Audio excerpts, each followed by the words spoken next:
Welcome everyone, welcome to the channel. So today we have another tutorial video. I was actually away from the workshop.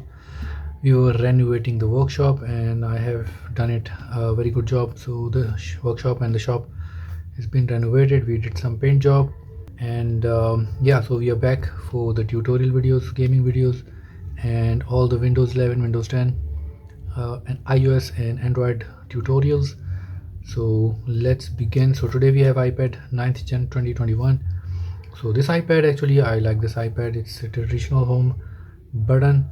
And so let's check this iPad iOS, where we're standing. So iOS, so we have iOS 26.3.1, which is the latest iOS for iPad 9th Gen 2021, and it is quite good actually. So this is the latest iOS, also available from Apple. So that's how you check your latest iOS update on iPad 9th Gen 2021.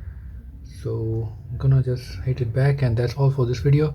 Thank you for watching and keep watching.